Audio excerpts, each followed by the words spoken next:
कहानी की शुरुआत बहुत समय पहले जब समुद्र की गहराइयों में जल परियों के राजा का राज हुआ करता था। उसकी दो बहुत ही सुंदर राजकुमारियां थीं तथा एक राजकुमारी ने तो अभी जन्म ही लिया था। वह भी बहुत अधिक सुंदर थी। इस प्रकार अब राजा की तीन राजकुमारियां थीं जिन्हें राजा बहुत अधिक प्यार करता था। उसमें से सबसे छोटी जलपरी का नाम इनाया था। इनाया सबकी चहेती थी क्योंकि वह हर समुद्री जीव के बारे में अच्छा सोचती थी। ज़रूरत पड़ने पर वह सभी की मदद करती थी, लेकिन यह बात बाकी जलपरियों को बिल्कुल भी अच्छी नहीं लगती थी। राजा ने नियम बनाया था कि जो भी परी 18 साल की हो चुकी है तो वह समुद्र की ऊपरी सतह पर जा सकती है। इस प्रकार उन्हें समुद्र के बाहर की दुनिया को देखने का भी मौका मिलता था। एक दिन राजा की दूसरी परी का 18वां जन्मदिन था, तो उसे भी ये मौका दिया गया, जिसे देखकर इनाया के मन में भी समुद्र की सतह पर जाने का मन हुआ। पिताजी, मैं भी समुद्र के ऊपर जाना चाहती हूँ। इनाया ने भी अपने पिता से समुद्र की ऊपरी सतह पर जाने के लिए प्रार्थना की। इस पर राजा ने ये कहते हुए मना कर दिया कि समुद्र की ऊपरी सतह पर जाने के लिए वह अभी बहुत छोटी है। इस घटना के बाद से ही इनाया को अपने 18वें जन्मदिन का इंतजार रहने लगा। समय बीतता गया और इनाया अपनी दोस्त नीमो मछली से समुद्र के बाहर की दुनिया के बारे में पूछती रहती थी। नीमो की कहानियों से इनाया को इंसानों के बारे में भी पता चला। नीमो ने इनाया को यह भी बताया कि हमारी उम्र 300 साल होती है और हम मरने के बाद झाग बन जाते हैं। वहीं जिस जलपरी का दिल नेक और सच्चा होता है उसे आसमान की परी अपने साथ ले जाती हैं और उस जलपरी को भी परी बना देती हैं। वहीं इंसानों की उम्र ज़्यादा से ज़्यादा 100 साल होती है। इस प्रकार नीमो से वह रोज समुद्र से बाहर की दुनिया के बारे में जानती रहती थी। एक दिन वह घड़ी भी आ गई जिसका इनाया को कई सालों से इंतजार था। पिताजी, आज मैं 18 साल की हो चुकी हूँ, इसलिए आज मैं समुद्र की ऊपरी सतह पर जाना चाहती हूँ। मुझे आज्ञा दें। नहीं राजकुमारी, मैं तुम्हें ऊपर जाने की आज्ञा नहीं दे सकता। तुम बहुत भोली भाली और नेक दिल हो। तुम्हें कुछ हो गया तो मैं अपने आप को कभी माफ नहीं कर पाऊंगा। तभी वहां पर केकड़ा आता है जो राजा का मंत्री था। सभी राजा के मंत्री को शम्पी कहकर बुलाते थे। वह इनाया का बहुत अच्छा दोस्त भी था। महाराज, आप बिल्कुल भी चिंता मत करिए। मैं इनाया के साथ जाऊंगा और उसे सही सलामत वापस घर लेके आऊंगा।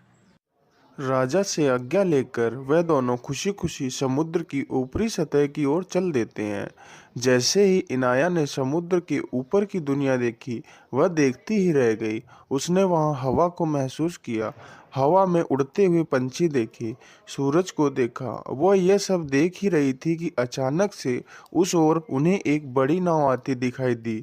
उसने दूर से ही उस पर सवार राजकुमार को देख लिया था। उसे देखते ही इनाया को उस राजकुमार से प्यार हो जाता है। तभी अचानक से राजकुमार की नाव समुद्र में पलट जाती है। यह सब देखकर इनाया का मन भावुक हो गया और वह तुरंत राजकुमार को बचाने के लिए बढ़ चली। राजकुमार पानी में बेहोश हो गया था। इनाया बेहोशी की हालत में उसे समुद्र के किनारे ले आती है। समुद्र के किनारे आकर वह राजकुमार को देखने लगी।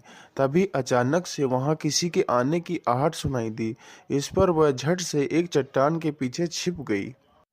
उसने देखा कि वहां पर एक राजकुमारी आई है और वह राजकुमारी उस राजकुमार को होश में लाने की कोशिश कर रही है। राजकुमार होश में आते ही उस राजकुमारी से यह पूछता है, क्या मेरी जान आपने बचाई है? हाँ, मैंने ही आपकी जान बचाई है। ये सब इनाया देख रही थी। उसे यह बिल्कुल भी अच्छा नहीं लग रहा था कि राजकुमार की जान बचाने का झूठा श्रेय वह राजकुमारी ले रही थी। लेकिन इनाया खुश थी क्योंकि राजकुमार की जान बच गई थी। उसके बाद इनाया वहां से निकलकर वापस समुद्र की गहराइयों में अपने महल आ गई। वापस महल आने के बाद उसका मन कहीं भी नहीं लग रहा था। अब उसे हर पल बस राजकुमार की याद सताती रहती थी। तभी वहां पर सम्पी आया और उसने इनाया से पूछा, क्या हुआ राजकुमारी? आप इतना उदास क्यों हो? क्या बात है? तब इनाया ने उसे पूरी बात बताई। तब सम्पी ने कहा कि यहाँ काले समुद्र की ओर एक डायन रहती है। वह शायद तुम्हारी इस मामले में कुछ मदद कर सकती है, लेकिन उसके ऊपर भरोसा नहीं किया जा सकता। इनाया किसी भी हालत में राजकुमार को पाना चाहती थी, इस कारण वह बिना कुछ सोचे समझे डायन के पास जाने के लिए चल देती है। डायन ने जैसे ही उसे अपनी गुफा की ओर आते हुए देखा, तो उसने जादुई आईने से उसके बारे में पूछा। अरे ओ जादुई आईने, जरा बताना तो ये अपनी गुफा की तरफ कौन मुंह उठाकर चला आ रहा है। महारानी जी, वह एक राजकुमारी है जिसका दिल बहुत साफ है। वह बहुत ही जल्द आसमान की परी बनने वाली है। जिस दिन वह परी बनेगी, उसी दिन तुम्हारी पाप की दुनिया और तुम्हारा दोनों का अंत हो जाएगा। अरे अरे, बंद कर अपनी बकवास, नहीं तो तुझे अभी खत्म कर दूंगी। महारानी जी, मैं तो सिर्फ सच्चाई बता रहा था। अरे नहीं नहीं, मैं ऐसा कभी नहीं होने दूंगी। इतने में इनाया डायन के पास पहुंच जाती है और अपने दिल की बात उस डायन से बताती है। मैं तुम्हारी मदद तो कर सकती हूँ, लेकिन याद रहे, जब तुम इंसानी रूप में आओगी तो तुम्हारी आवाज़ चली जाएगी। ये सुनकर इनाया कुछ देर सोच में पड़ जाती है। फिर वह कहती है, मैं राजकुमार को पाने के लिए कुछ भी कर सकती हूँ। डायन मन ही मन हंसती है और फिर इनाया को एक जादुई शरबत देती है और कहती है, जैसे ही तुम समुद्र के किनारे पहुंचोगी, वैसे ही ये जादुई शरबत पी लेना और तुम इंसानी रूप में आ जाओगी। इनाया जल्दी ही जादुई शरबत लेकर समुद्र की ऊपरी सतह की ओर बढ़ने लगती है। दोस्तों, ये कहानी सिर्फ यहीं तक ही थी। अगर आप लोगों को इससे आगे भी कहानी देखनी है तो प्लीज़ हमारे चैनल को सब्सक्राइब करें और हमें कमेंट करके ये बताएं, ताकि हम इसका अगला पार्ट भी जल्द लेकर आएं। धन्यवाद।